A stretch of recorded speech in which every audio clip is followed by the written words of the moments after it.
আসসালামু আলাইকুম সবাইকে। আশা করি সবাই ভালো আছেন, সুস্থ আছেন। আজকে খুবই গুরুত্বপূর্ণ একটা বিষয় আলোচনা করব, যেটা ইতিমধ্যে আপনারা ভিডিও থাম্বনেল বক্সে দেখতে পেয়েছেন।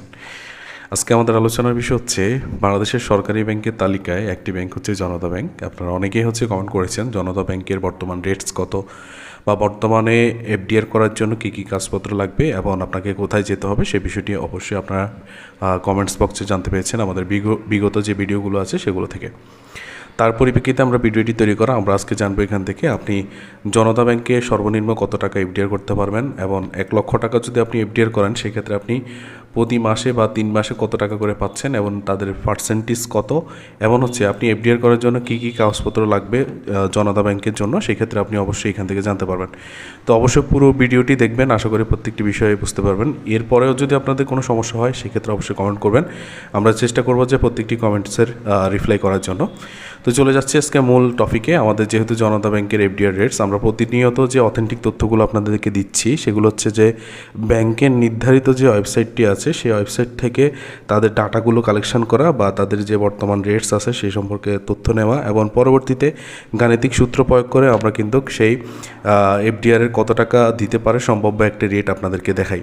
তো তারই পরিপ্রেক্ষিতে আমরা জনতা ব্যাংকের ওয়েবসাইটে চলে আসছি। ওয়েবসাইটে আসার পরে তাদের যে ফিক্সড ডিপোজিট বা এফডিআর আপনারা যেটা বলেন না কেন, তাদের এখানে চলে আসছে। এখানে দেখতে পাচ্ছেন যে তাদের এখানে 3 মাস থেকে 6 মাস পর্যন্ত এফডিআর করা যায়, এবং 6 মাস থেকে 1 বছর, এবং 1 বছর থেকে সর্বোচ্চ 2 বছর পর্যন্ত আপনি এফডিআরটি করতে পারবেন। এই সুবিধাটি যারা চালু করেছে তার মানে হচ্ছে 3 মাস থেকে এফডিআর স্কিমটি করা যাবে। তাহলে আপনি যদি 1 থেকে 3 মাসের ভিতরে আপনি যদি এফডিআরটি করে থাকেন সেক্ষেত্রে আপনি 3 মাস অন্তর লাভটি পেয়ে থাকবেন। সেক্ষেত্রে তারা 3 মাস অন্তর ফিক্সড ডিপোজিটে তাদের সুদের হার হচ্ছে 8.5%। তারপর যদি আমরা 6 মাসে দেখি, 6 মাসের জন্য আপনি যদি টাকা রাখেন তারা 8.75 করে পার্সেন্টেজ দিচ্ছে। এখানে দেখতে পাচ্ছি প্রায় 25.25 মতো বেড়েছে। এরপরে আপনি যদি 1 বছর থেকে 2 বছরের মধ্যে রাখেন সেক্ষেত্রে 9% করে প্রফিট দিচ্ছে। তো এই পার্সেন্টেজগুলো মূলত যে আপনাকে যে আপনি যে টাকাটা রাখবেন সেই টাকার উপরে প্রফিট। এখন অনেকে যে এই পার্সেন্টেজ দিয়ে আপনারা ক্যালকুলেশন করে এফডিআর কত টাকা পাবেন সেই বিষয়টি জানেন না। তাই আজকে আমরা দেখাবো যে আমরা সরাসরি সেখানেই দেখাবো যে আপনি কত টাকা পাচ্ছেন। তো আপনাদের সুবিধার্থে আমরা আগে থেকে ক্যালকুলেশনটি করে রেখেছি। তো এখানে কিছু বিষয় আপনাদের বোঝার অবশ্যই দরকার আছে। যেমন জনতা ব্যাংক লিমিটেড নতুন রেট 2026, এখানে আমরা প্রথমে টাকার অ্যামাউন্টটা লিখেছি। তো এখানে দেখতে পাচ্ছেন যে প্রথমে 1,00,000 টাকা। এখন একটা বিষয় আপনাদেরকে বলি, অনেকে 2 লক্ষ টাকা, 3 লক্ষ টাকা বা 5 লক্ষ টাকা করতে পারেন।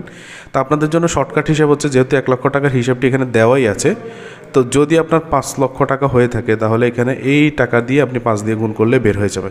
ঠিক আছে? তো যাই হোক, এবার 1,00,000 টাকা আপনি যদি এফডিআর করে রাখেন সেক্ষেত্রে 3 মাসের জন্য আপনার প্রফিট আসতেছে 8.5% 2,125 টাকা। তাহলে আপনি বুঝতে পারতেছেন 1,00,000 টাকার বিপরীতে আপনার 3 মাস পরে আসতেছে 2,125 টাকা। এখন এই যে প্রফিটগুলো বের হয়েছে এই প্রফিটের উপরে কিন্তু সরকারকে একটা উৎসেকর প্রদান করতে হয়। ঠিক আছে?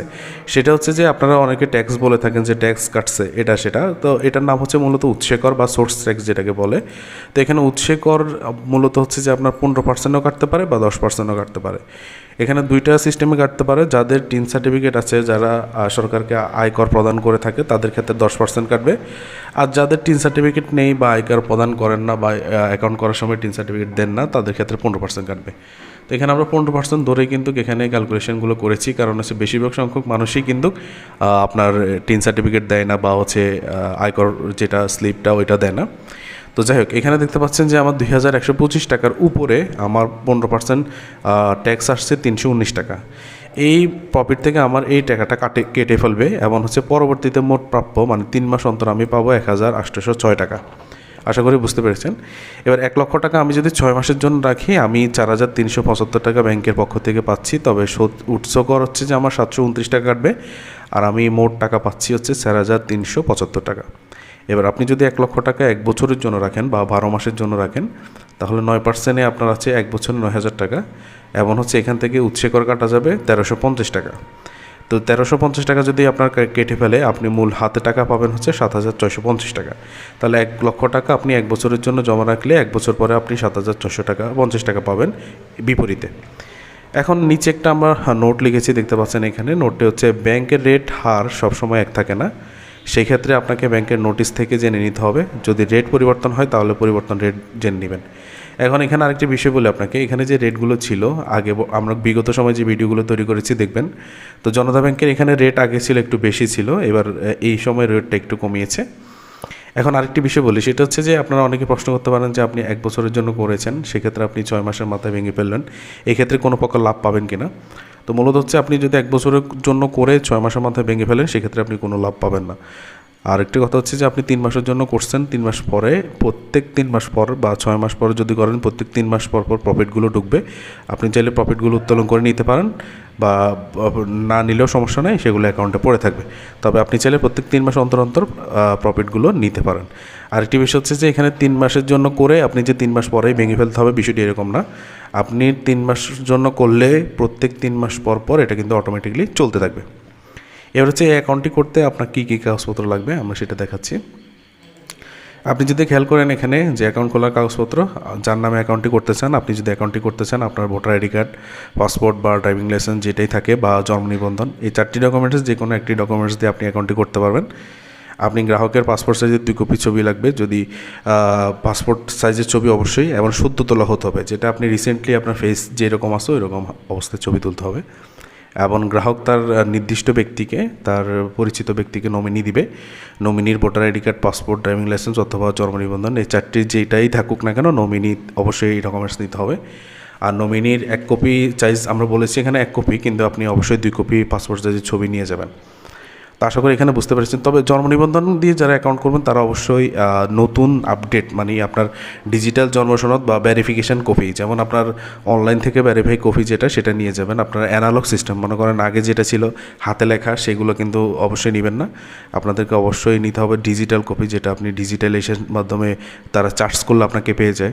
ইভেন হচ্ছে ধরেন এটা যদি আপনার বার্থ সার্টিফিকেট হয়, তাহলে কর্নারে একটা ছবি যুক্ত করে, ডান পাশে কর্নারে একটা ছবি যুক্ত করে আপনার ইউনিয়ন পরিষদের চেয়ারম্যান অথবা হচ্ছে আপনি যদি পৌরসভার মধ্যে থাকেন তা কাউন্সিলের একটা সিল স্বাক্ষর মেরে ওইটা নিয়ে যাবেন, তাহলে এটা একটু গ্যারান্টেড হয়। তো আশা করি বুঝতে পেরেছেন। এই ছিল আমাদের ভিডিও। আমরা চেষ্টা করেছি প্রত্যেকটি বিষয় আপনাদেরকে বোঝানোর জন্য। প্রতিনিয়ত ব্যাংকের যে সকল আপডেট আছে সেগুলো আমাদের এখান থেকে অবশ্যই আপনারা জানতে পারেন। দেখতে পাচ্ছেন আমরা বিভিন্ন ধরনের ভিডিও আপলোড করেছি এবং প্রত্যেকটি বিষয় কিন্তু আমরা অথেন্টিক বলার চেষ্টা করি এবং প্রত্যেকটি বিষয় আমাদের এখান থেকে অথেন্টিক্স পাবেন। তবে ব্যাংকের রেট যেগুলো আমরা এখানে অনেকগুলো ভিডিও তৈরি করেছি পূর্বে, ব্যাংকের রেটগুলো কিন্তু পরিবর্তন হয়, সেক্ষেত্রে আমরা আপডেট দিচ্ছি আপনাদেরকে। আপডেট অনুযায়ী আপনারা অবশ্যই ভিডিওগুলো দেখে নেবেন। সবাইকে ধন্যবাদ। আসসালামু আলাইকুম ওয়া রাহমাতুল্লাহ।